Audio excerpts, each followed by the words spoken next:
Bonjour à tous, je m'appelle Kimi Star, je suis actrice et animatrice ivoirienne et camerounaise et je suis ravie de vous accueillir pour ce premier numéro de votre podcast Proudly African by Premier Bet. Et notre premier invité pour ce premier numéro, on démarre fort, c'est une légende, Didier Drogba, bonjour. Bonjour. Ravi de vous avoir aujourd'hui. Je le disais, vous êtes une légende du football africain et mondial. Merci. Et ma première question, tout de suite, on va démarrer assez rapidement. Ma première question, qu'est-ce que ça fait d'être une légende? Je ne sais pas. Je ne sais pas parce que je ne me considère pas, je veux dire, je me considère pas comme une légende. Je me considère comme quelqu'un qui a eu la chance de vivre son rêve de gosse et qui a aussi eu la chance de pouvoir faire lever des foules et vivre des moments intenses et découvrir le monde grâce au football. Donc, au final, c'est moi qui suis redevable, c'est moi qui considère le football comme une légende dans ma vie. Plus que l'inverse. Oui, vraiment. Mais vous savez quand même que à l'étranger, quand on dit qu'on vient de la Côte d'Ivoire. Oui, ça me fait vraiment plaisir, ça me touche énormément. C'est une forme de reconnaissance, c'est une vraie reconnaissance. Et j'en suis fier quelque part parce que c'est vrai que c'est le sportif qui est dans un premier temps mis en avant, mais c'est surtout l'homme ensuite qui prend le dessus sur le sportif, et ça c'est ma plus grande fierté. Maintenant, de là à dire que oui, je suis une légende, blablabla, franchement non, c'est pas dans mes habitudes. D'accord, très bien. Alors construire un parcours comme le vôtre, pardon, ça se construit. J'aimerais qu'on retourne un peu dans votre enfance. On est à Abidjan aujourd'hui, dans votre pays, le pays qui accueille la CAN cette année, en ce moment même. Racontez-moi un peu à quoi ressemblait votre enfance. Mon enfance ici, j'en ai de vagues souvenirs, surtout jusqu'à 6 ans, l'âge auquel j'ai quitté la Côte d'Ivoire pour la France, pour aller vivre avec mon oncle, sans mes parents. Mais c'était une enfance paisible, entourée de mes deux parents. Je traînais souvent le midi avec ma mère sur le parvis de la BCC au plateau. Oui. On déjeunait ensemble là-bas souvent. Donc j'ai toujours ces petits souvenirs là qui me reviennent surtout quand je vais au plateau. Et donc c'était ça jusqu'à mon départ pour la France. Et ensuite, une fois en France, c'était la découverte d'un nouvel environnement, d'un nouveau cadre de vie, d'une nouvelle famille entre guillemets, parce que c'était mon oncle et ma tante maintenant qui s'occupaient de moi comme mes parents.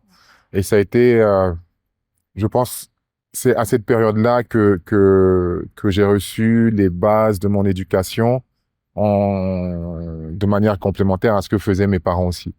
Donc, je pense que tout est parti de là, en fait. Partir comme ça très jeune du continent pour aller vivre en Europe, ça me fait penser, en même temps, on est en train de faire un podcast qui s'appelle Proudly African. Est-ce que ça a été compliqué ou difficile de s'adapter? En fait, ce qui est difficile dans un premier temps, ce n'est pas de quitter le continent pour aller sur un autre continent. Ce qui est difficile, c'est de quitter ses parents à l'âge de 6 ans. Ouais. Je sais pas si vous avez des enfants. Pas encore, mais à l'âge de 6 ans, laisser votre fils partir à plus de 6000 kilomètres de chez vous, c'est un sacré déchirement. Tant pour la mère et le père, certainement, mais pour l'enfant qui vit ça. Même si, pour moi, à l'époque, c'était waouh, je vais découvrir la France et tout, mais tu ne réalises pas à cet âge-là, on ne réalise pas à cet âge-là l'impact que peut avoir la distance. Et à l'époque, il n'y avait pas de téléphone portable, il n'y avait pas Facebook, il n'y avait pas Instagram, il n'y avait pas tous les réseaux sociaux pour être in touch à chaque fois avec tous les membres de la famille, même si on est à l'autre bout du monde.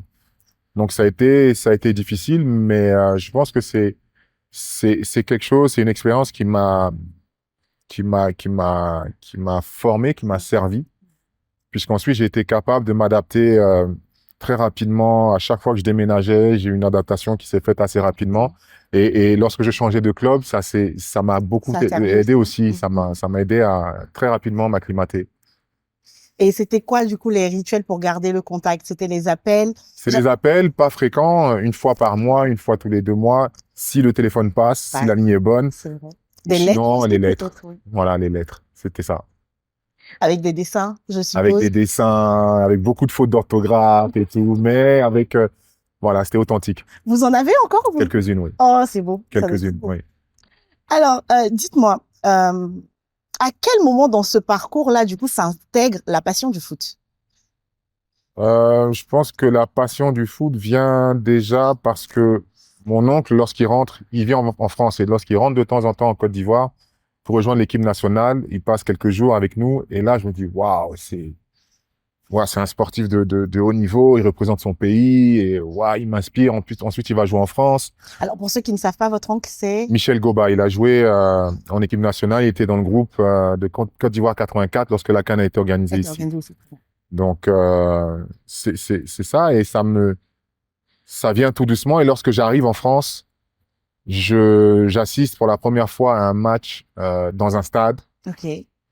et là, je vois l'interaction entre les gestes et les différents mouvements des joueurs et le public. Et c'est là que j'ai le déclic. C'est là que je me dis, waouh, quand je serai grand, c'est ce que je veux C'est ce que faire. je veux faire. Je veux faire vibrer les gens. Et tout est parti de là. Et à 11 ans, je signe ma première licence dans un club. Donc, je joue pour la première fois dans un club structuré en France, à Dunkerque, dans le nord de la France. Vous vous souvenez de quel stade c'était, ce premier match en stade qui a fait naître une vocation? Oh mon Dieu, non, je ne me souviens pas du nom du stade. Mais c'était à Angoulême, je crois. À Angoulême. Ou à Brest. Ouais, Angoulême ou à Brest. Très bien. Et donc, vous êtes inscrit en club, vous commencez à 11 ans. Oui. Et c'est quoi la suite du parcours? Je commence à 11 ans au poste d'arrière droit et donc je suis très porté vers l'avant. Je suis quelqu'un d'ambitieux que je veux marquer, je veux être décisif, donc je suis porté vers l'avant. Donc je reviens comme sur mon pied gauche souvent et étant petit, mon idole était Maradona, donc je travaillais beaucoup mon pied, mon pied gauche, je le mimais en fait. Je voulais mimer Maradona, même si j'avais pas les mêmes qualités, mais j'essayais et ça m'a servi plus tard. Et un jour, mon oncle vient me voir jouer. Il me dit, mais qu'est-ce que tu fais à ce poste? Je dis, bah, c'est le coach qui m'a mis là parce qu'il n'y a pas d'autre place. Il me dit, non, chez nous, on joue avant-centre. C'est une affaire de famille. C'est une affaire de famille. Donc, mais je pouvais pas aller voir le coach et dire au coach, bon, maintenant, je vais jouer avant-centre. Dans ma famille, on joue avant-centre. Donc, du coup, j'ai laissé passer. Je suis resté arrière droit et puis on a déménagé. On s'est retrouvé dans une autre ville. Et là, lorsque je m'inscris dans le nouveau club, on me demande quel poste tu joues. J'ai menti, j'ai dit, je joue avant-centre. Et c'est passé? C'est passé, mais je n'avais jamais joué avant-centre. Et cette saison-là, j'ai mis plus de 40 buts. Wow. Et voilà, et donc c'est parti. Voilà. Donc c'était pas un mensonge, c'était une prophétie, on va dire. Une prophétie, on va dire ça. Une prophétie qui démarre par un mensonge, c'est chaud quand même. Non, mais je veux dire, vous avez annoncé les choses qui arrivaient. Peut-être. Vous avez déclaré ce que vous vouliez. Ça. Très bien.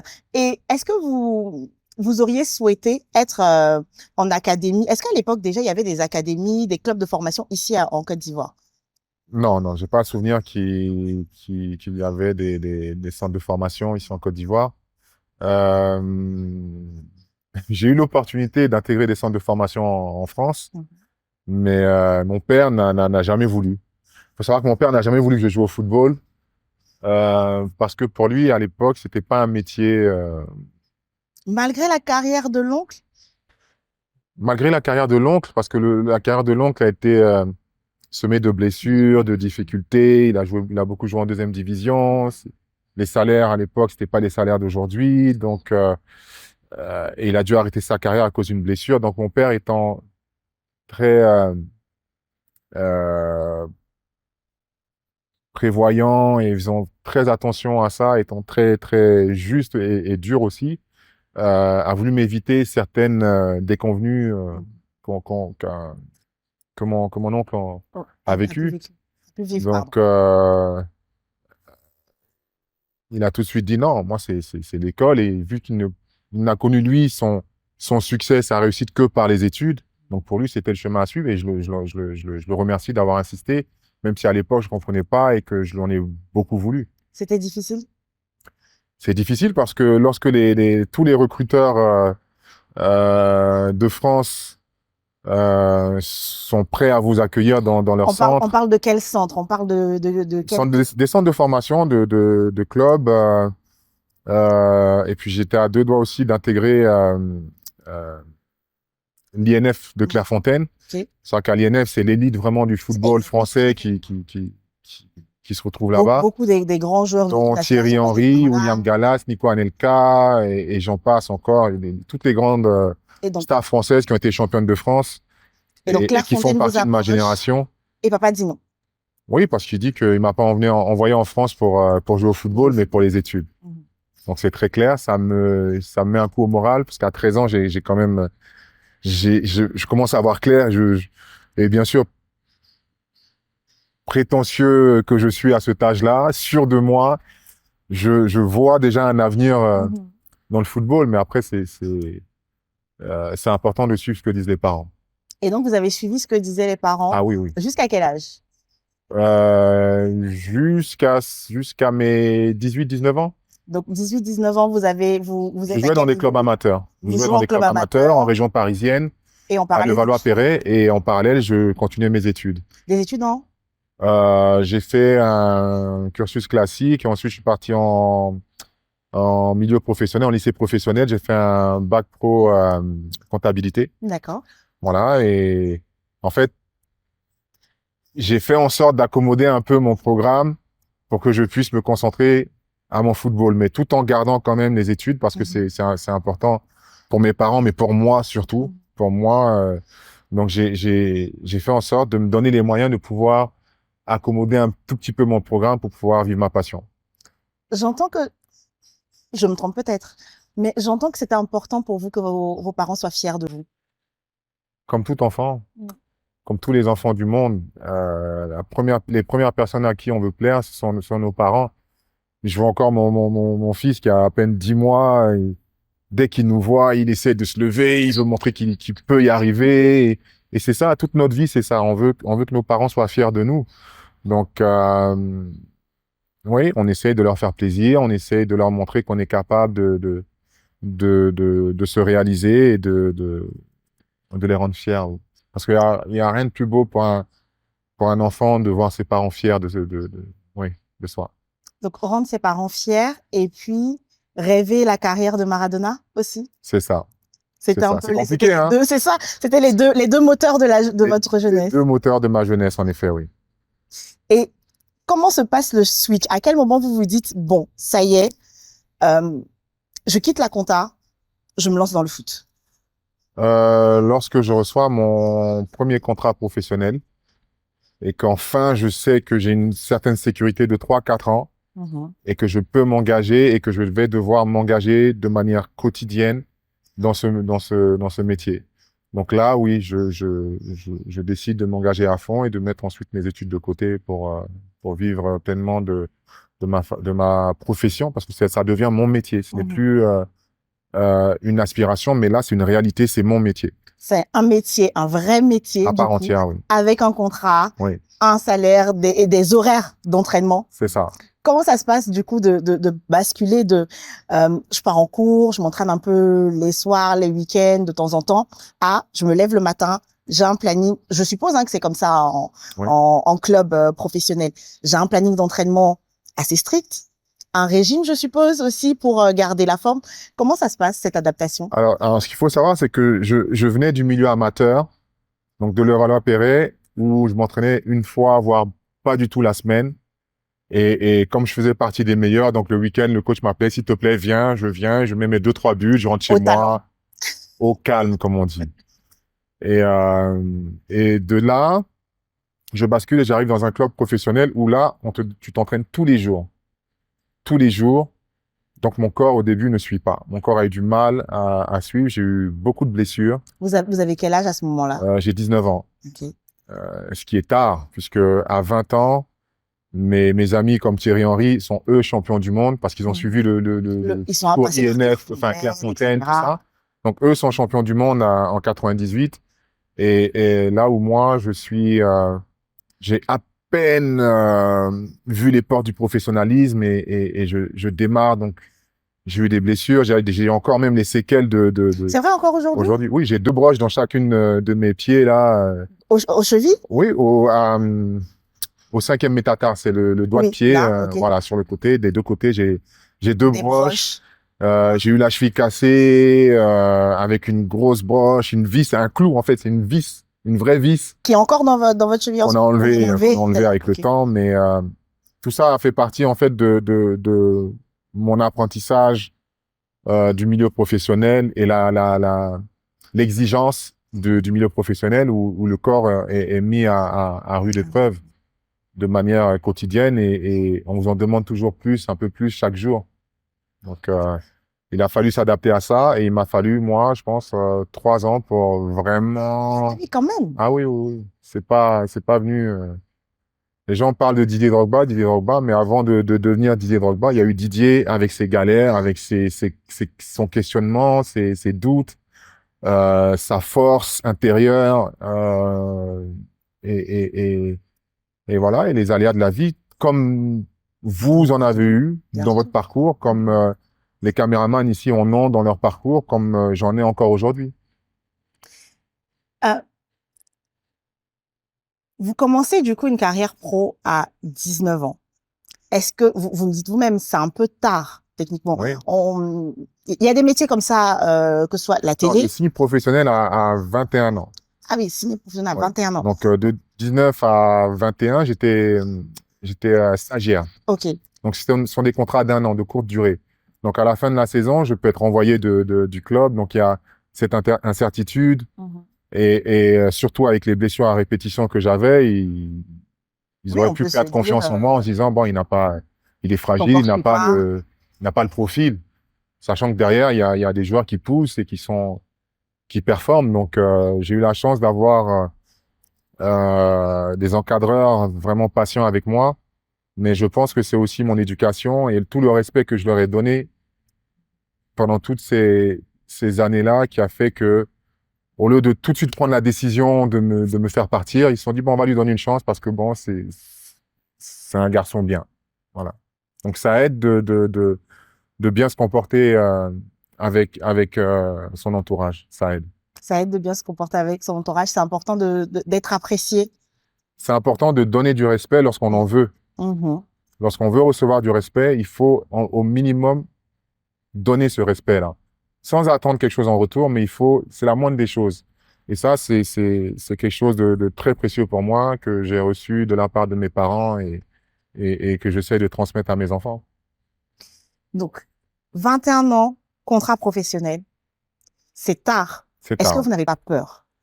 Peur de quoi?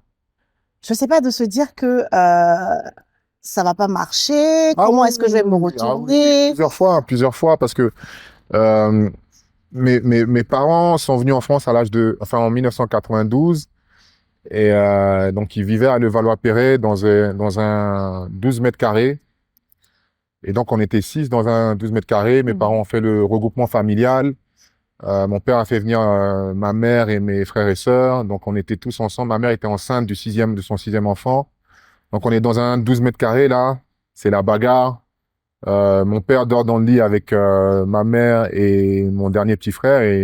Et nous, les 5 autres, on se bat pour dormir sur la natte par terre. Ça se bouscule, mais voilà, au moins on était ensemble à nouveau et j'étais content de retrouver mes parents. Mhm. Mes parents ont fait une demande de logement, donc on s'est retrouvés ensuite toujours dans le 92, mais dans un HLM, cette fois-ci à Antony, au Ah, Anthony. Bâconnet. Et, euh, et donc à partir de là, on avait une vie, disons, un peu plus classique. Mais mes parents travaillaient ma mère faisait des piges elle était femme de ménage. Mhm. Euh, et donc, j'allais l'aider dans les salles de gym à nettoyer excusez-moi du terme, le pipi des autres et tout, la sueur, tout ça, à nettoyer tout ça avec elle. Et le matin, pendant mes vacances scolaires, j'accompagnais mon père distribuer les prospectus dans les boîtes aux lettres à 5 heures du matin dans tout le Valais-Perret. Donc, ce sont des moments que j'ai vécus. Et lorsqu'on est aux portes du professionnalisme comme ça et d'avoir un contrat et que à tout moment on peut avoir une décision défavorable qui vous dit bon, on vous garde pas et que vous allez retourner à la cité où mes amis ou nos voisins sont confrontés aux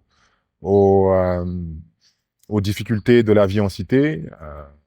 Il y a de tout, il y a de bonnes personnes, il y a de mauvaises personnes, il y a du banditisme, il y a de tout, il y a de tout.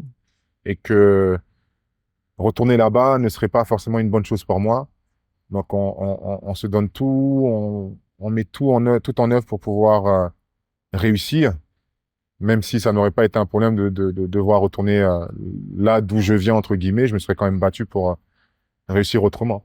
D'accord. Donc, la force de vouloir réussir à surmonter les peurs, finalement, à surpasser la peur d'échouer. La peur représentait ça Mhm. dans mon entendement et la confiance en soi représentait ça ou ça. Absolument. Mais le problème, c'est que le cerveau est fait de manière à mettre en avant les peurs et les craintes. Et donc, cette peur-là, elle était là pendant les 2 premières années où j'avais des contrats de durée d'1 an. Mhm.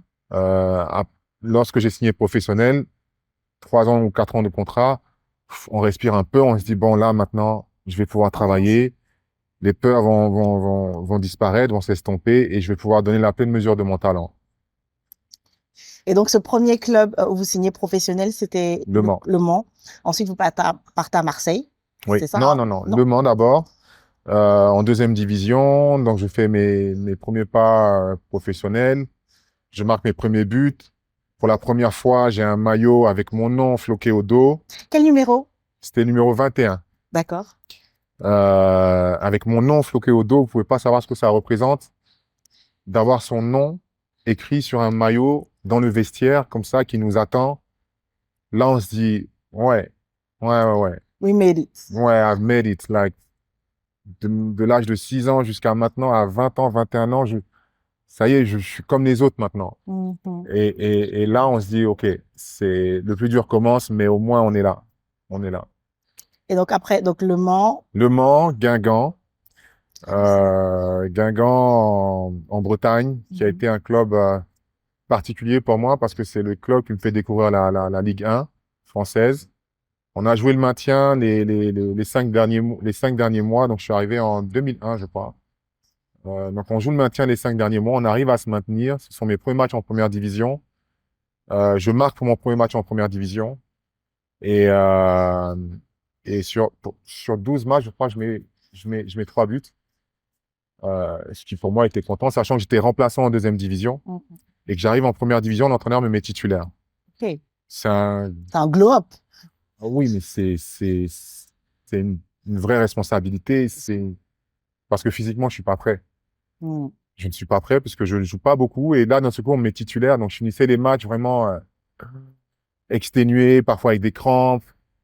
Et le coach m'en demandait toujours plus. Parce qu'il croyait en moi, il a vu le potentiel, il savait, il m'en demandait toujours plus. Et ça a été très dur de répondre à ces exigences. Mais une fois que j'ai pu intégrer tout ça, c'est passé, je dirais pas comme une lettre à la poste, mais j'ai commencé à prendre mon envol.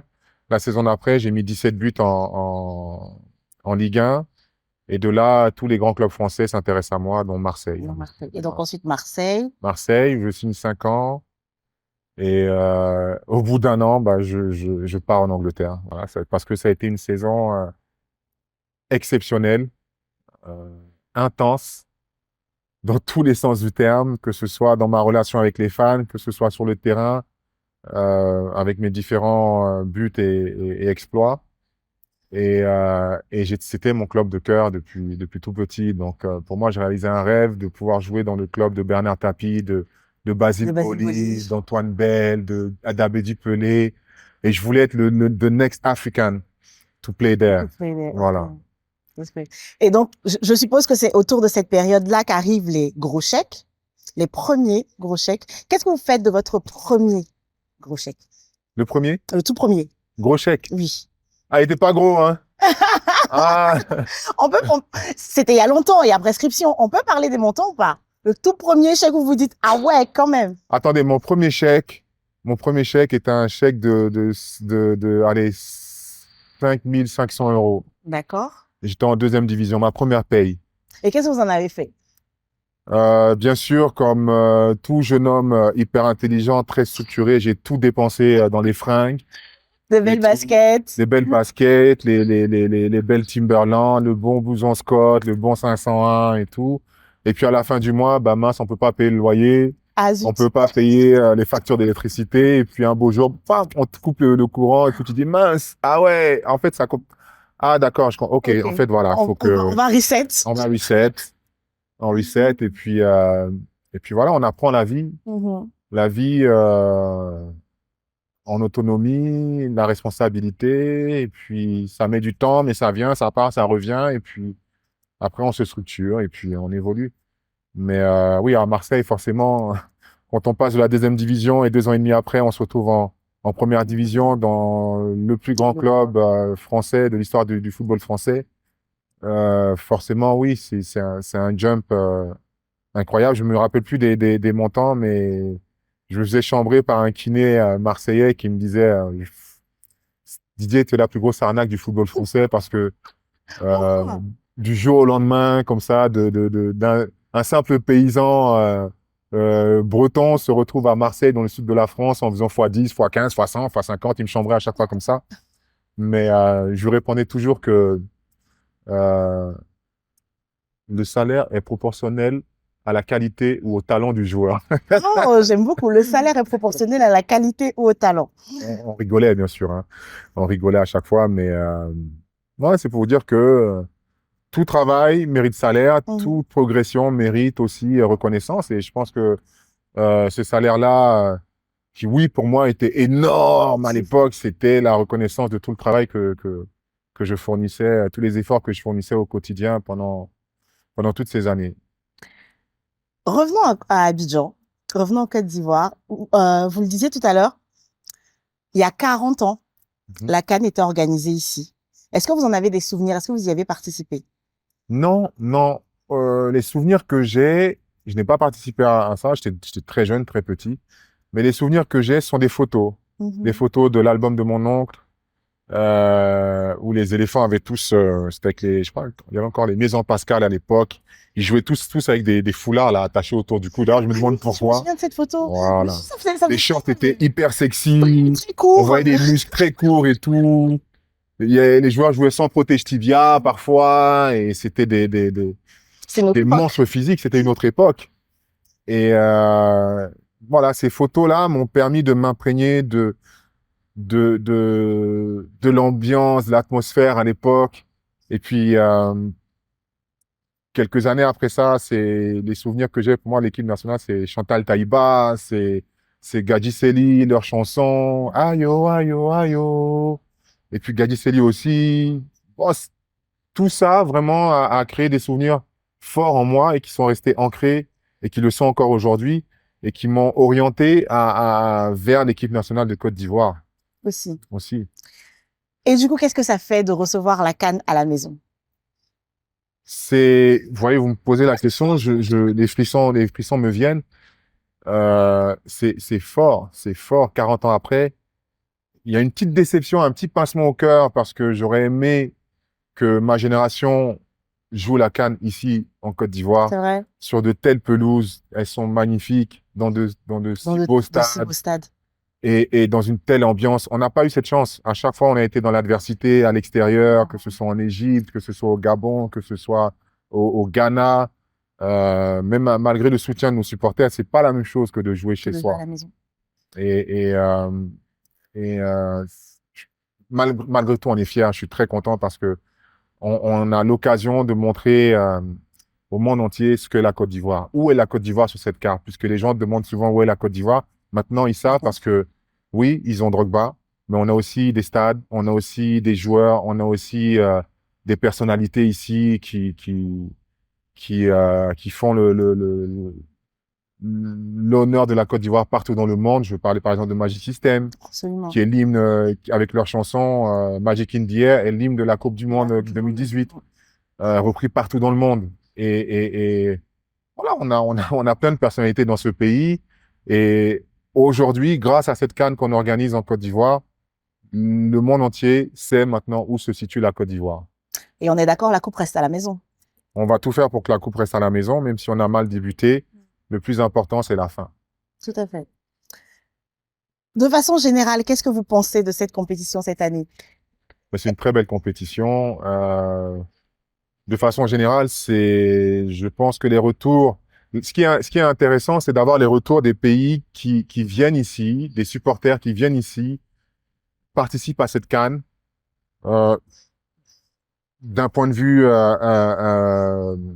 je vais dire intérieur, puisque les équipes, les joueurs s'expriment par rapport à l'organisation de la CAN. Les supporters s'expriment aussi par rapport à cette organisation. Et les retours sont plutôt positifs. Donc, on est vraiment très content de voir ça. Vraiment. Est-ce qu'il y a des équipes ou des tournures de matchs qui vous ont surprise? Oui et non. Parce qu'il y a des favoris dans une compétition. Il y a toujours des favoris qui arrivent avec beaucoup d'assurance, de confiance. Mais il y a toujours des outsiders. Et ces outsiders-là, ce sont en général des joueurs qui rêvent de devenir comme les grandes stars qu'on annonce lors du tournoi, comme les Sadio Mané, comme les Osimhen et j'en passe encore. Donc ces favoris-là ont à cœur de montrer qu'ils sont capables de jouer au football. Ou alors ils veulent montrer leur niveau pour qu'un jour le joueur adverse dise ah, il est pas mal celui-là. Donc c'est pour ça qu'il y a des résultats aussi difficiles. Et le football a tellement évolué et il y a la mondialisation qui est en place via les réseaux sociaux, via la libre circulation des personnes, qui fait que aujourd'hui, vous pouvez trouver un joueur éthiopien en première ligue. Vous pouvez voir un joueur zambien qui évolue dans le championnat de France ou en Espagne ou d'autres. Donc ça réduit les écarts. Et c'est ce qui nous permet d'assister à des matchs aussi compétitifs aujourd'hui et avec autant de surprises. Vous savez que vous êtes devenu un mème? Un sticker sur... C'est vrai? C'est vrai. Une réaction, vous étiez comme ça. Ah, je suis comme ça. Oui, comme ça pendant le match. Je fais ça souvent. Hein. Quand je suis agacé, quand je suis frustré, quand je suis... Ah. Alors, et là, c'était une photo qui était prise pendant le match Côte d'Ivoire-Guinée équatoriale. Elle aurait pu être prise pendant le match Côte d'Ivoire-Nigeria aussi. Et Côte d'Ivoire-Guinée-Bissau parce que je vis le match de manière très intense. Très intense. J'ai vraiment du mal à rester assis. À rester mesuré. Non, mesuré, je peux le rester, mais c'est quand même mon pays, c'est quand même un maillot que vous avez porté, que j'ai porté pendant des années. C'est quand même ce sont mes petits qui jouent, donc je suis un peu comme un papa poule pour eux. Donc pour moi, c'est dur de les voir souffrir. C'est dur de les voir souffrir. Qu'est-ce qui est plus difficile, être sur le terrain ou dans les gradins? Le plus difficile est d'être sur le terrain parce que quand on est dans les gradins, parce que sur le terrain, on a les moyens, on a la possibilité de changer la narrative. Tandis lorsqu'on est supporter et qu'on assiste, on ne peut qu'assister. On ne peut que supporter, on ne peut que qu'encourager, on ne peut que. Donc on est limité. D'ailleurs, en parlant d'assister, il y a une autre vidéo aussi qui est devenue virale où un supporter des éléphants vous appelait. Il a dit Didier, va jouer. Les Ivoiriens adorent ça. Ils adorent ça. Et ensuite, il y avait marqué maintenant tu sais ce que ça fait d'être supporter Amazo. Bien sûr, je vois tout ça, mais ça me fait rire et en fait c'est beau parce qu'il y a une vraie communion entre les joueurs et le public. Et ça, c'est quelque chose de magnifique. Et bien sûr, on n'est pas stupide. Nous, joueurs, on sait ce que ça représente pour les Ivoiriens, la CAN. Vous avez donc conscience. On a tellement conscience. On a tellement conscience qu'on décide de venir jouer pour la Côte d'Ivoire pour leur faire plaisir. Donc, faut pas se tromper. Ces joueurs qui sont là ont décidé de venir représenter un drapeau, un pays, des supporters, une nation. Et ce serait trop facile si on gagnait tout. Dans ce cas-là, tout le monde voudrait venir jouer pour la Côte d'Ivoire. Mais tu peux perdre. quand on va jouer comme ça, chaque équipe, chaque représentant veut rendre sa nation fière. Et je dis toujours, il n'y a qu'une seule coupe, hein. Et là, il y a maintenant combien? 50, combien d'équipes? 40, 42 équipes? 42, 40, ouais, c'est ça, 42. Bon, maintenant, si tout le monde doit gagner, on découpe la coupe en petits morceaux. Comme ça, tous les Ça supporters fait un seront chocolat. contents. Voilà. Et il y aura plus de tension, il y aura plus de supporters maso, tout le monde sera content. Mais c'est ça, il y aura plus de saveur. Et puis moi, j'aurais 2 coupes du coup parce que moitié camerounaise, moitié ivoirienne. Voilà, donc tout Voilà. le monde serait content. Mais c'est pas comme ça, le C'est football. pas la vie. C'est pas la Ni la coupe, vie. c'est pas le chocolat. Alors, plusieurs anciens joueurs ont abordé des carrières de manager d'équipe, Oui. que ce soit en Afrique ou même à l'étranger. Je pense par exemple à Thierry Henry, Yaya Touré, Yaya Touré, tout à fait. Kolo Touré aussi, pour parler des joueurs ivoiriens qui se sont lancés dans le management. Est-ce que ça vous tente? En tout cas, ce n'est pas je ne l'ai pas envisagé. D'accord. Je ne l'ai pas envisagé parce que j'estime que c'est un métier qui demande beaucoup, beaucoup, beaucoup de, de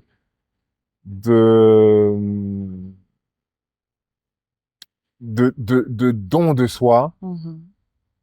Et c'est un métier dans lequel tout ne dépend pas que de nous.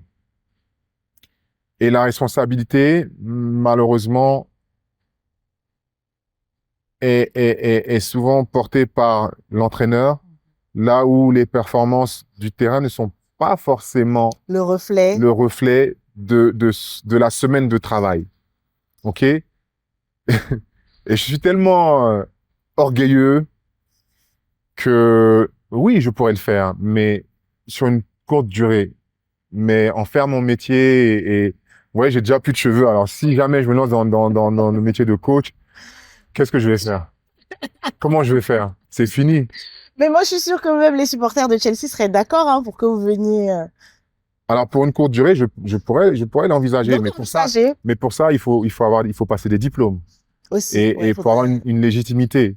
Et j'estime ne pas avoir la légitimité pour m'asseoir sur un banc de touche et dire à qui que ce soit, hey, fais ci, fais ça, fais ci, fais ça. Je n'ai pas l'expérience ni la légitimité. C'est sûr que j'ai une expérience terrain qui me donne le droit d'avoir un regard objectif ou pas, selon les uns et les autres, sur un placement, sur un choix d'entraîneur, sur différentes choses.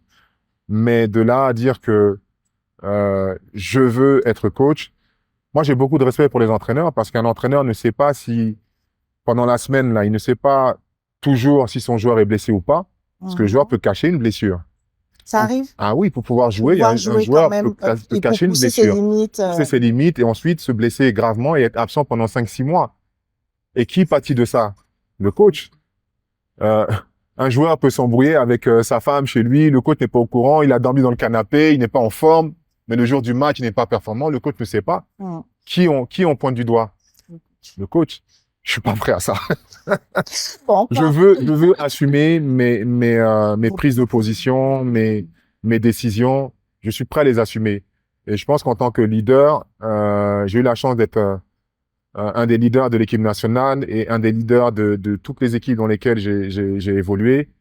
Et à chaque fois que j'ai pris la décision de m'engager, que ce soit sur le terrain, de dire bon les gars suivez-moi et si ça se passe mal c'est moi, j'ai pu les assumer parce que j'étais sur le terrain, que je pouvais avoir je pouvais agir sur les résultats de manière positive sur le terrain. Donc non, c'est pas pour moi, non. très bien. Et qu'est-ce que vous pensez aujourd'hui on a parlé un peu du football africain, de comment justement cette compétition peut surprendre parce que tout le monde veut prouver sa valeur aujourd'hui. Mais qu'est-ce que vous pensez plus particulièrement du football ivoirien, de la nouvelle génération qui est là, de vos bons petits comme vous les avez appelés? Je pense que le football ivoirien a de beaux jours devant lui. Son équipe nationale, du moins. Mais pour que ça se matérialise, il va falloir vraiment, et je l'ai dit déjà il y a 5-6 ans, repenser le football ivoirien. Comment? Peu importe comment, ça ce n'est pas à moi de le décider, je n'ai pas la science infuse, mais après avoir voyagé pendant plus d'une vingtaine d'années partout dans le monde, avoir vu ce qui se faisait en Espagne, en Allemagne, en France, en Angleterre, en Chine, aux États-Unis, en Afrique, je suis à même de pouvoir dire que on n'est pas sur le bon chemin. Si on continue comme ça, on va terminer comme l'Uruguay il y a 20 ans, qui à l'époque était une des grandes nations sud-africaines avec les Enzo Francescoli et C'est vrai. qui après qu'on ça, n'entend plus. boum, a plongé, C'est vrai. le Pérou plongé, des nations africaines comme le Zaïre à l'époque, qui était une des grandes nations du football, qui a plongé, C'est vrai. parce qu'on n'a pas repensé notre football et ces nations-là reviennent. Pourquoi? Parce qu'elles ont fait justement ce constat et elles ont repensé leur football. Nous, on continue encore à agir comme il y a 20 ans lorsque Didier Drogba, par exemple, arrivait en équipe nationale. C'est pas possible. On n'évolue pas, on n'avance pas. On n'avance pas. Si, par exemple, Instagram et Twitter restent les mêmes pendant 30, 40 ans, vous allez vous lasser à un moment donné. C'est sûr. Et d'autres applications vont venir les dépasser. Bon, on l'a vu avec TikTok. Voilà. Donc, ce sont des cycles de vie qu'on doit respecter. Et si on ne respecte pas les opportunités qui se présentent à nous lors d'échecs, pour rebondir, pour reconstruire, c'est pas lorsqu'on va remporter une CAN de temps en temps qu'on va dire ah il faut repenser le football ivoirien. On va dire non, tout va bien. Et ça sera là où qui cache la forêt. C'est vrai. Donc je pense que ces jeunes-là ont un avenir positif, mais il faut qu'on travaille vraiment sur le long terme. Il faut qu'on arrête de prendre des entraîneurs pour 2 ans, 1 an, 2 ans, et puis on va voir ce qu'ils vont faire. Le Sénégal est le meilleur exemple aujourd'hui. J'allais le dire. Cissé, ça va faire quasiment 10 ans qu'il est avec l'équipe nationale. Et pourtant, avant de remporter la CAN il y a 2 ans, il a connu échec sur échec sur échec sur échec sur échec. Mais ils l'ont gardé, ils l'ont confirmé. Et ça lui a permis de quoi? Ça lui a permis Structurer. non seulement de structurer, mais de se dire, bon, ce joueur-là, dans les matchs difficiles, il ne répond pas présent. Pourtant, il est fort, hein. Il est très fort. Il est doué, mais il ne répond pas présent. Je le mets sur le banc. Je mets un autre joueur qui est peut-être un peu moins bon, mais qui va répondre présent, qui va tout donner lors de ce match-là. Ça sert à ça, garder un entraîneur. Pour lui permettre de travailler dans la sérénité, de trouver les bons joueurs pour le bon match, pour le bon système tactique. C'est très important. Ce sont des détails, mais qui ont leur importance. Et qui font la différence. Et qui font la différence. Alors, bien sûr, on peut avoir des coachs qui vont venir de manière momentanée, pour 1 an, pour 2 ans, qui vont faire des coups, qui vont gagner. Hervé Renard, par exemple, l'a fait en 2014. Il arrive en 2014, il remporte la coupe en 2015. Après, il s'en va. Après, il part. Et qu'est-ce qui se passe de 2015 jusqu'à maintenant? On attend, on est dans l'attente. C'est dur. Voilà. Donc, faisons l'essai au moins une fois pendant 10 ans. Prenons quelqu'un, ciblons-le, prenons quelqu'un qui va travailler. On met une DTN, direction technique nationale derrière forte. Avec une identité de jeu, parce qu'aujourd'hui, si je vous pose la question, quelle est l'identité de jeu de la Côte d'Ivoire, qu'est-ce que vous allez me répondre? On n'en a pas, en vrai. Voilà. Enfin, et je le dis pas parce que c'est la Côte d'Ivoire. On pourrait presque dire pareil pour le Cameroun. Moi, je regarde la Côte d'Ivoire. Je regarde la Côte d'Ivoire. Donc, c'est pour dire que c'est pas ciblé contre les éléphants, mais en vrai, on n'en a pas vraiment. Et quand vous jouez des nations comme le Brésil, comme la France, comme l'Allemagne, comme le Sénégal, aujourd'hui, qui a une identité de jeu, ils ont travaillé le système de formation, ils ont pris leur temps, ils ont signé des partenariats avec des clubs étrangers, et c'est un travail qui a commencé il y a plus de 10 ans. Et qui commence à payer. Et les fruits qu'ils sont en train de récolter aujourd'hui, qui n'ont pas récolté en 2012 lorsqu'ils jouaient la Côte d'Ivoire parce qu'on les tape, parce que nous, on a une génération forte, ni en 2014 parce qu'on les bat, parce qu'on a une génération encore forte, mais ils étaient en train de travailler, en train d'apprendre. Et là, ils arrivent à leur pic. Donc, ça prouve que investir dans le football, pas pour gagner tout de suite. Pour le long terme. Pour gagner. Parce qu'on peut gagner tout de suite, se remplir les poches tout de suite sur un coup. Mais après, pendant 5 ans, 10 ans, 15 ans, vous avez les poches vides. Non, travaillons sur le long terme. Pour qu'on puisse gagner sur les 20, 30, 40, 50 prochaines années. Remporter des titres. Si on fait ça, je vous garantis, je peux signer aujourd'hui avec vous, la Côte d'Ivoire, sur les 15 prochaines années, remporte au moins 3 CAN successives. Ou en moins de 10 ans. J'en suis persuadé. Je crois aussi. Je Merci. crois aussi. Euh, le super joueur de foot, quelles sont ses qualités? Si on pouvait, par exemple, faire un mash-up de tous les joueurs internationaux, qu'est-ce que vous diriez qui compose le super joueur? Le, le, Le super, le, le fighting spirit de qui? La rapidité de qui, par exemple? Si, c'est comme, un peu comme sur un jeu vidéo. le super joueur, pour moi, il doit avoir la, la,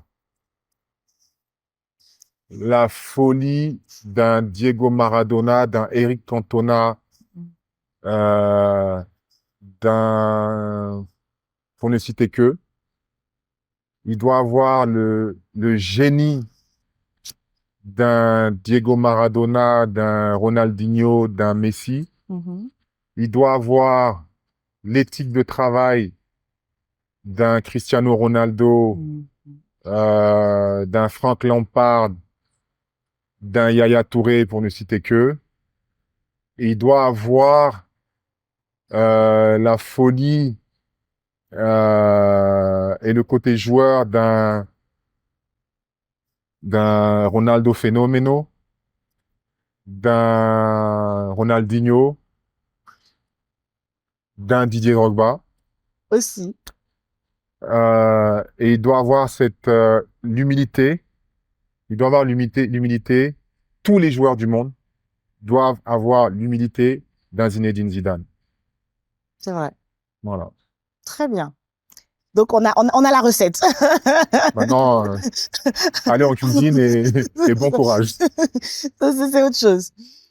On va parler maintenant de l'après-carrière.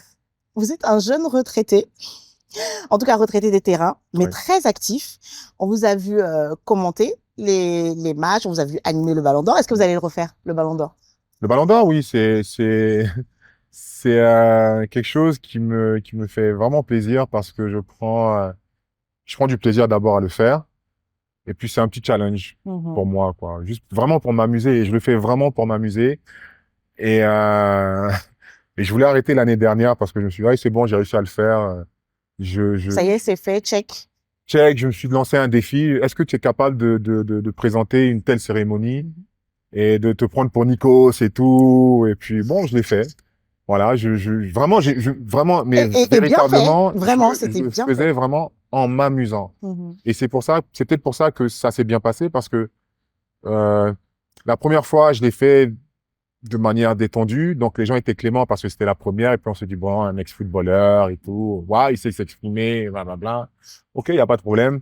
On tape dans le ballon, mais Ça a bon. l'air de vous agacer un peu il sait s'exprimer. Oui, en même temps, c'est aussi de notre faute parce qu'on a eu des joueurs par le passé qui ne nous ont pas aidés. Mais le monde évolue et les choses changent. Et il y a de plus en plus de joueurs structurés Mhm. et qui, même s'ils ne savent pas forcément s'exprimer, font l'effort d'eux. Et je pense que pour moi, c'était une manière de montrer aux gens que on peut être multitask. C'est-à-dire Absolument. qu'il faut nous sortir de cette étiquette de oui, lui, c'est un footballeur, bon, ok, il ne sait que taper dans le ballon, il n'a rien dans le cerveau. Non, j'ai été footballeur, je peux être maçon, tout comme je peux être présentateur télé, tout comme je peux être DJ, comme Djibril Cissé l'est aujourd'hui. C'est vrai. Tout comme je peux être dans la finance, comme Mathieu Flamini l'est aujourd'hui. Et, et, euh, et voilà, on sait faire autre chose que taper Que dans un dans le ballon. ballon. Et donc, pour moi, c'est un exercice qui non seulement m'a fait plaisir parce que présenter une émission, c'est quelque chose qui qui m'a toujours tenté. Mhm. Et puis, j'ai pris goût, mais c'est pas une finalité pour moi. C'est pas une seconde carrière finalement. C'est pas une seconde carrière, non. Non. D'accord. Et du coup, à quoi d'autre alors, nous, on voit ce que vous faites à l'écran pendant cette retraite, mais à quoi d'autre est-ce que vous vous occupez? Est-ce que vous avez... Je sais que... Voilà. Ma fondation qui me tient à cœur, Mhm.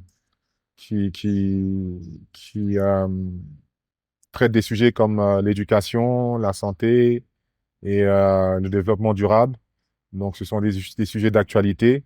La santé et l'éducation sont des sujets qui sont là depuis des années, mais qui sont toujours, bien sûr, au goût du jour dans nos pays, parce on a besoin du soutien de tout le monde. Je pense que le meilleur moyen, pardon, d'accompagner les États dans leur travail, c'est tout un chacun pour le bien de notre nation, de nous mettre au service des nôtres.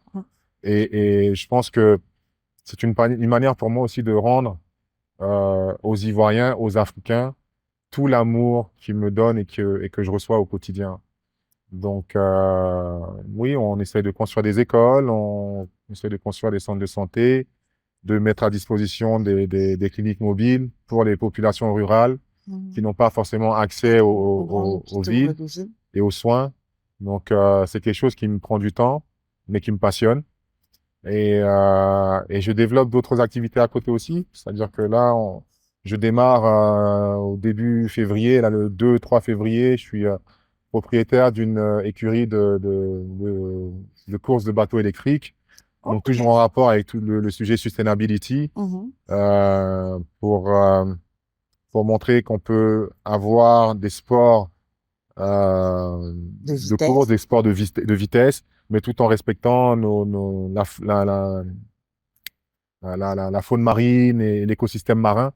Et voilà, j'ai des coéquipiers, enfin des adversaires entre guillemets comme Tom Brady, comme Rafa Nadal, Marc Anthony, l'ex-époux de De Jennifer Jennifer Lopez, Lopez. Checo Pérez, le pilote de Formule 1. On a chacun une écurie, une équipe, et on va tous s'affronter à Jeddah en Arabie Saoudite début février.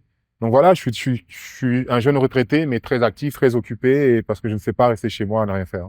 Du coup, vous voyagez beaucoup? Je voyage beaucoup, oui, donc je passe beaucoup de temps dans les avions et c'est épuisant, mais c'est passionnant. C'est quoi pour vous votre plus beau voyage? En Afrique ou ailleurs?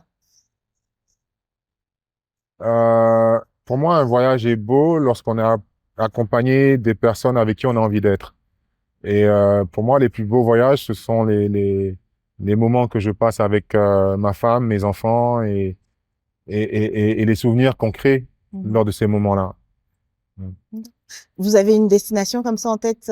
Du coup, quand vous dites souvenirs concrets en ces moments-là, est-ce qu'il y a une destination qui vous vient particulièrement à Chez moi, l'esprit à la là, comme maison. ça, à la maison? D'ailleurs, vous passez Je, plus de temps où je aujourd'hui? suis ici en Côte En Côte d'Ivoire, ça d'Ivoire? fait 5 ans que je suis ici. Je voyage beaucoup entre la France, ici, l'Angleterre, les États-Unis. Je voyage pas mal. Euh, Mais ça fait 5 ans que mais vous êtes. comme on dit, home is home. Mhm. Et on s'y sent bien. Donc voilà. Le retour s'est bien passé? Oui, il se passe très bien. Ça s'est très bien passé. C'est un retour, mais en fait, j'ai- j'- même en étant parti à l'âge de 6 ans, ça a toujours été chez moi ici. Donc, Mhm. ça n'a pas été difficile non plus. Non. Ok. Et est-ce que c'est difficile d'être une célébrité? Je dis ça parce que je repense je sais pas si vous l'avez vu, l'interview avec Mbappé, qui disait qu'il Oui. pouvait plus, par exemple, aller acheter du pain. Ça paraît banal comme ça, mais aujourd'hui, Kylian Mbappé, comment on prononce au Cameroun, Kylian Mbappé ne peut plus aller acheter du pain parce que célébrité. Est-ce que pour vous, ça a été difficile aussi de devenir une célébrité ou de l'être encore aujourd'hui? En fait, ce qui est difficile, ce n'est pas tant bon, le mot célébrité, lorsqu'on n'est pas connu, on en parle, et puis ça, c'est plutôt abstrait. Et quand du jour au lendemain, votre vie change, mais votre vie change parce que vous êtes performant dans votre domaine, Mhm, mhm. mais votre vie change aussi parce que le regard des autres change. En fait, vous restez le même, les autres vous regardent de manière différente, avec un œil différent, et tout de suite, on se dit, waouh! En fait, non. En fait, on veut pouvoir aller à la boulangerie et prendre notre pain, notre baguette, notre pain au chocolat, nos croissants, comme on le faisait avant. Et puis, bah, du jour au lendemain, la boulangère qui, avant, vous regardait à peine et vous donnait elle fonctionnait vraiment de manière machinale, très académique, très machinale. Et bah, du jour au lendemain, bah, avant de vous donner le pain ou la baguette ou le croissant, bah, on vous fait un speech de 10 minutes. Et pourquoi l'équipe n'a pas joué comme ça? Mais pourquoi À ce ceci? moment, j'étais Pourquoi dans la cela? photo, Pourquoi mais ça peut cela? aussi être dans la réprimande. Ah, mais dans tout, dans tout, je me souviens avoir pris un vol, ça m'est arrivé plusieurs fois même, hein, le vol du soir d'ici pour la France, et à 5 heures du matin, je suis encore en plein sommeil, et on vient me réveiller pour me demander une photo.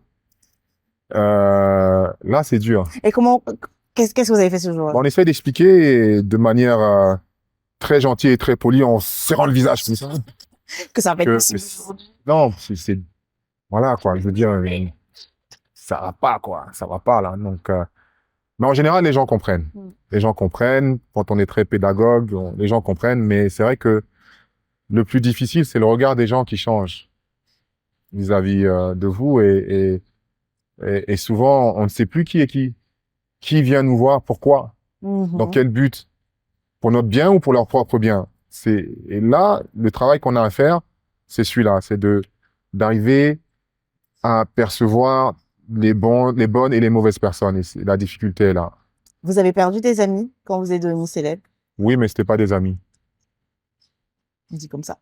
C'est pas des amis, et généralement, ceux qui sont des amis, leur regard ne change pas. Le regard vis-à-vis de vous ne change pas. Et ils sont toujours là. Ça, ce sont ceux qui étaient là avant qu'on dise Didier Drogba. Ceux qui étaient là quand on disait Didier ou Tito. Ils sont là. C'est comme ça qu'on vous appelait plus jeune? Non, oui, c'est ma mère qui m'a appelé comme ça. Ceux-là sont toujours présents.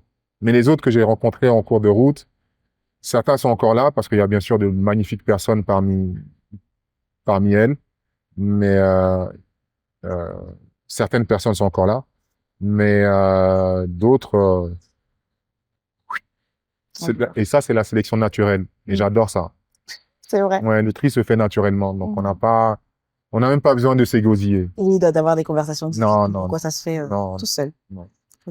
Et les avantages, alors, à la célébrité? Les avantages, c'est que on a accès à beaucoup de choses.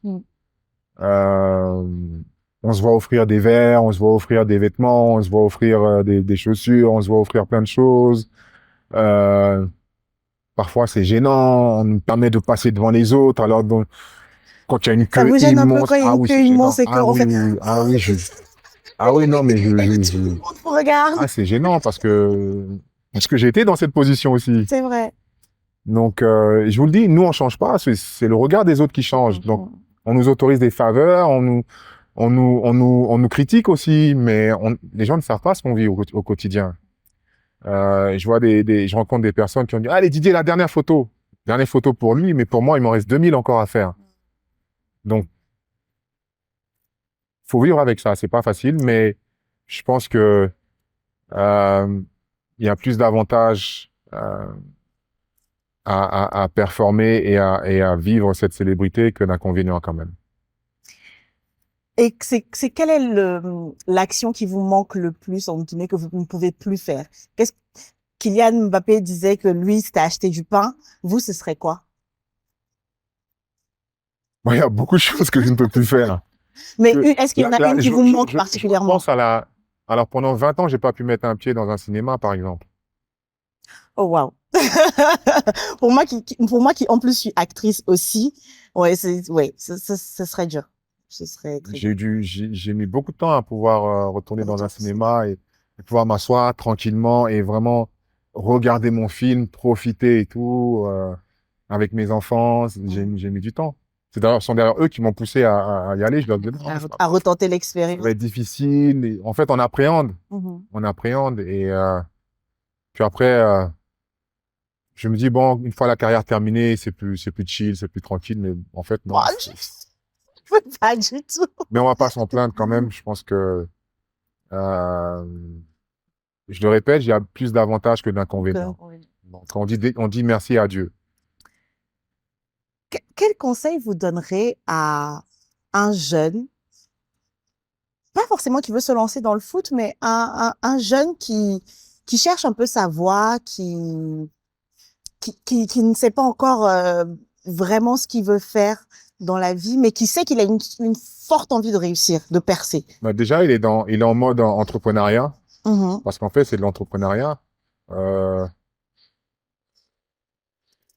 Avoir envie de réussir, commencer un projet, croire en son projet, c'est ça, c'est le départ, c'est de l'entrepreneuriat. Et indirectement, Je suis dans l'entrepreneuriat depuis mes 15, 16 ans, mes 11 ans, depuis mes 11 ans. Et ça n'a payé que 10, 15 ans plus tard. Et c'est souvent ça les cycles. Alors bien sûr, il y a des entrepreneurs qui se lancent et puis le lendemain ont une ascension fulgurante, ça arrive. Mais ce que je conseillerais à ces jeunes, et encore une fois, je n'ai pas la science infuse, c'est un, de croire en soi. Ça, je pense qu'ils l'ont puisqu'ils sont déterminés. Deux, malgré la confiance en soi, se remettre en question. Ça, c'est la clé du succès. Être capable de se remettre en question. Qu'est-ce que je n'ai pas fait de bien? Parce que souvent, on va se dire, non, moi, j'ai tout fait, hein.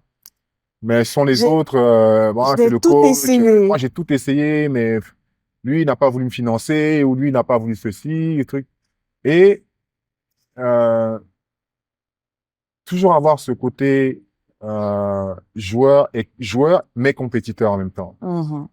Je pense que c'est quelque chose qui ne me quittera plus.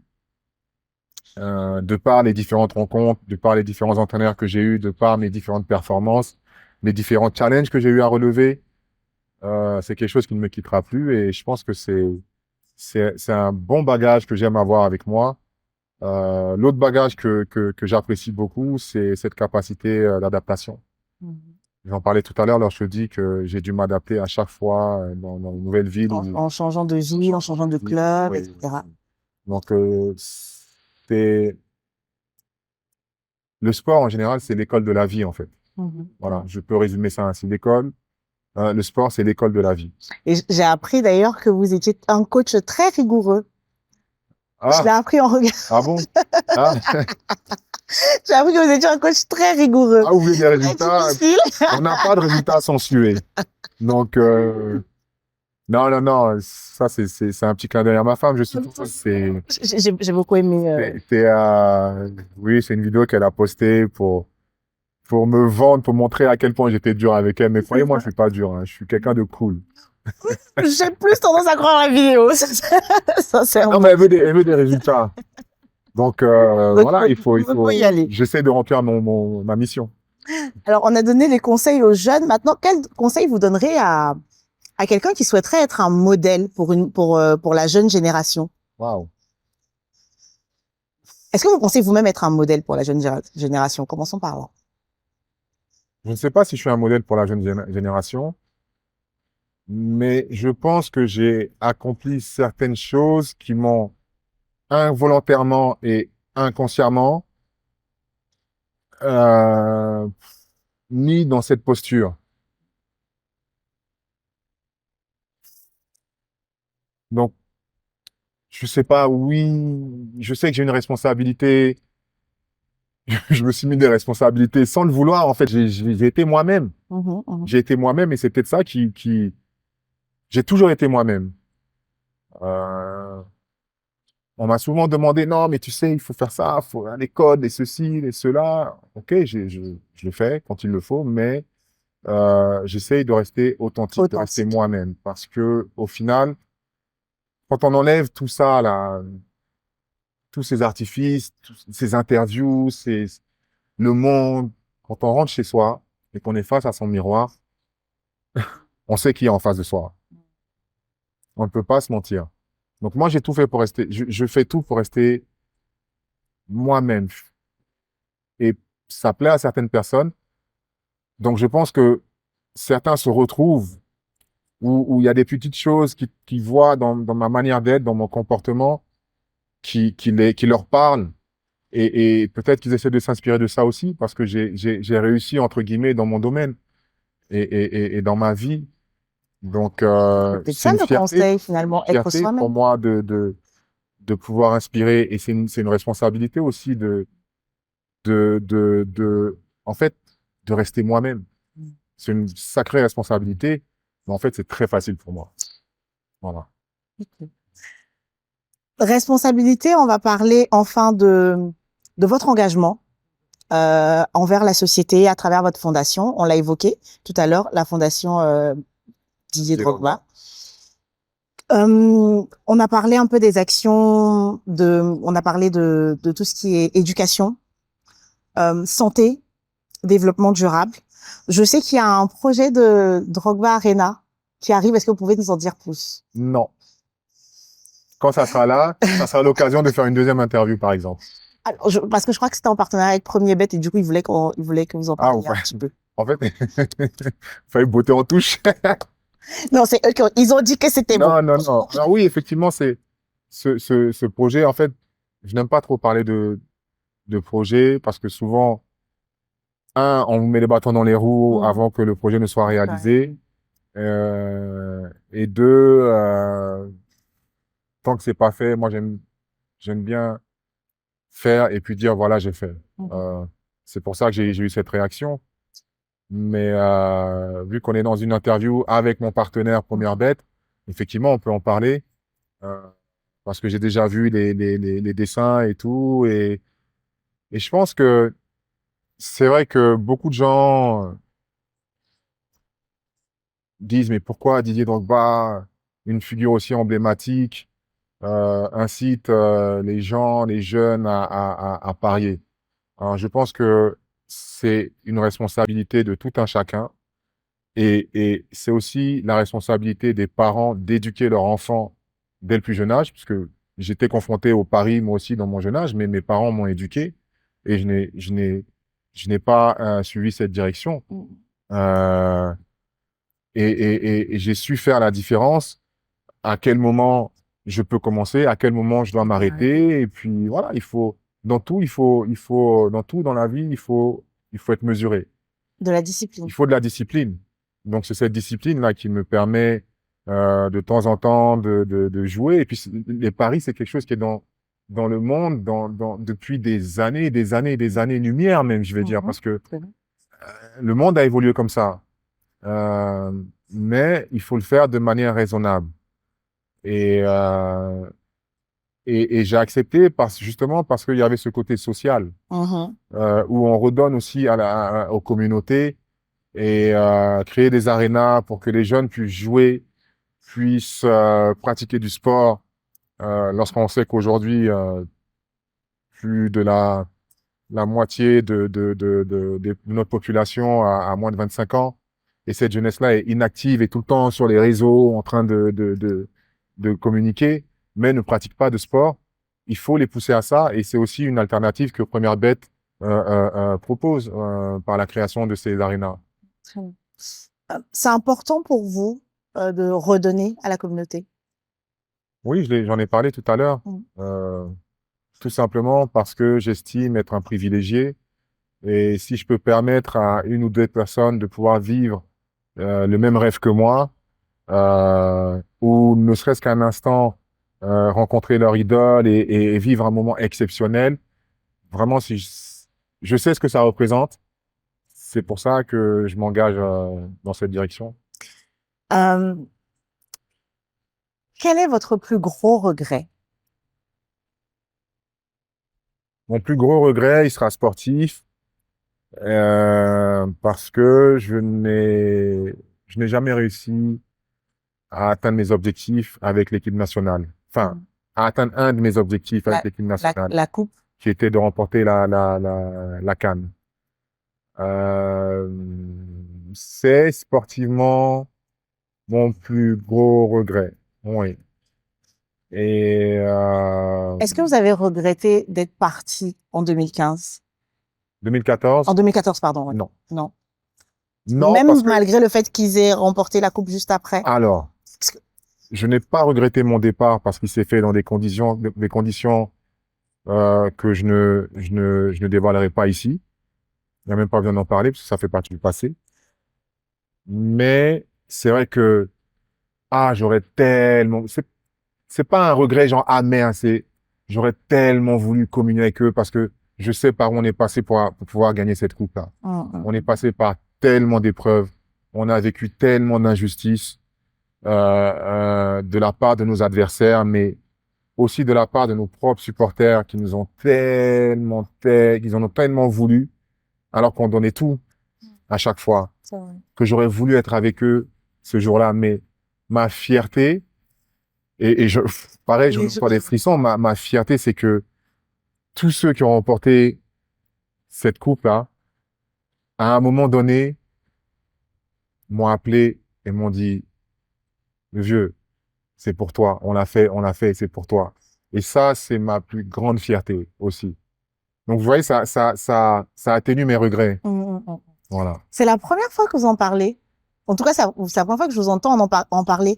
Oui. Beaucoup de la génération dorée, hein, comme on vous appelle, nous ont retransmis ces propos de vous. Donc, on sait que c'était votre sentiment. Mais je suis contente de vous entendre le dire avec vos propres mots. Oui, merci. Oui, c'est la vie, c'est comme ça. En fait, je suis fier d'être ivoirien. Je suis fier de ce pays. Je suis fier de, de, de la joie que les Ivoiriens nous donnent, nous procurent à chaque fois. Comme on dit, Abidjan le plus doux au monde. Foncez. Même dans la détresse, dans la tristesse, on est là, on arrive quand même à garder la tête haute. On essaye de tout faire pour garder la tête haute. Et ça, c'est typique aux Ivoiriens, c'est typique à l'Africain. C'est typique à l'Africain. Et c'est pour ça que euh, ça a été une fierté pour moi de porter ce maillot orange là et de représenter, d'être un privilégié, de faire partie des 23 sur plus de 25 millions à l'époque d'Ivoiriens à pouvoir représenter notre nation. C'est fort. C'est votre plus grande fierté, C'est ma plus grande fierté. avoir porté le maillot. Ah oui. Très bien. Du coup, de quoi est-ce que vous voudriez qu'on se souvienne quand on dira Didier Drogba dans 30, dans 40, dans 50 ans? C'est dessus on va terminer ce moment ensemble. De quoi est-ce que vous voulez qu'on se souvienne quand on pensera à vous? Euh,